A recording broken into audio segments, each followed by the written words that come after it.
మేధావులతో కూర్చోవాలి. చాలా చాలా ఈ ప్రభుత్వం మీద చాలా బాధ్యత ఉంటుంది అధ్యక్ష. ఈ క్రమంలోనే అప్పట్లో చంద్రశేఖర్ ప్రధానమంత్రిగా ఉన్నప్పుడు, పెద్దలు చంద్రశేఖర్ గారు ప్రధానమంత్రిగా ఉన్నప్పుడు ఇదే పరిస్థితి వచ్చింది అధ్యక్ష.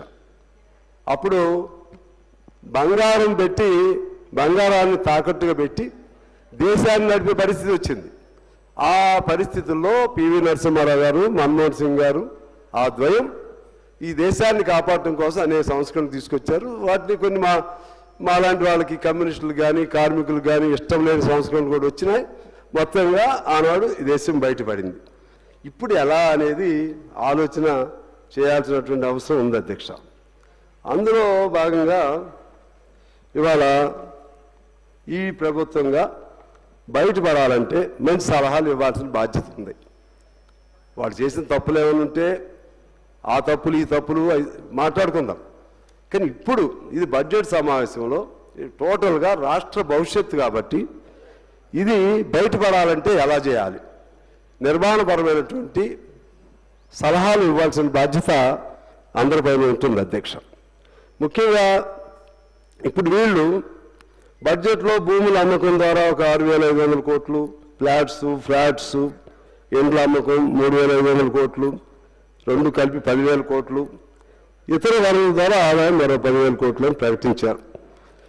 ఇప్పుడు ఈ ఒక విధంగా అందులో హైదరాబాద్ కేంద్రీయ విద్యాలయానికి సంబంధించిన 400 ఎకరాలు కూడా అన్నారు.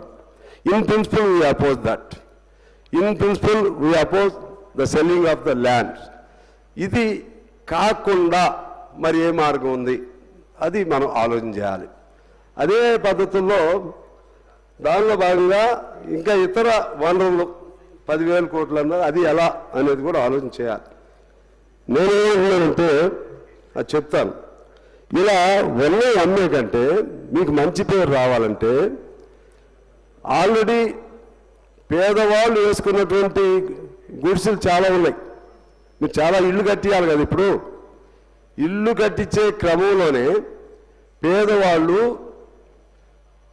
కమ్యూనిస్ట్ పార్టీలు లేకపోతే ఇంకా ఇతర వర్గాల వారు వేసిన ఇళ్ళు నేను రాష్ట్ర పార్టీ సెక్రటరీ అయినా దాదాపు 30-40 వేలు ఇల్లు వేశారు అధ్యక్ష. అందులో అబ్దుల్లాపూర్ మెట్ అని, కుంట్లూరు అని, హనుమకొండ, వరంగల్, రాజేంద్ర నగర్, చేవెళ్ళ, మేడ్చల్, ఇటువంటి అనేక చోట్ల, మేడేపల్లి, ఇంకా అనేక చోట్ల వేశారు. వీటికి ఇంకా 58, 59 జీవో గత ప్రభుత్వం ఇచ్చినాయి. ముందు వాటికి 59 అనేది కొద్దిగా రేషనల్గా చూసి వాటి మీద 58 ఫ్రీగా పేదవాళ్ళకి ఇచ్చి 59 ప్రకారంగా దాని నుంచి కొంచెం డబ్బులు వసూలు చేయండి. అదేవిధంగా వీటికి పట్టాలు ఆల్రెడీ ఇచ్చేసి వాళ్ళే సొంత ఇల్లు కట్టుకుంటారు. కొన్ని ఆ విధంగా మీ సమస్య పరిష్కారం అవుతుంది. ఇంకోటి నేను చెప్పేది ఏంటంటే, ఇంతకుముందంతా చర్చించినట్టుగా అసలు మొత్తంగా ల్యాండ్ మాఫియా సంబంధించిన భూములు ఎన్ని ఎకరాలు ఉన్నాయి అంటే పేదవాడు వేసుకున్నవి కాకుండా నిజంగా ల్యాండ్ మాఫియా ఆధీనంలో ఎన్ని ఎకరాలు ఉన్నాయో మీరు ప్రభుత్వం దానిలో విశ్లేషణ చేయాలి, లెక్కలు తీయాలి, విచారణ చేయాలని చెప్పి నేను మీ ద్వారా కోరుతున్నాను అధ్యక్ష. అదేవిధంగా చెరువు శిఖాలు, దేవాదాయ వక్ భూములు దాదాపు 6,000 ఎకరాలు కబ్జాలు అయినాయని చెప్తున్నారు.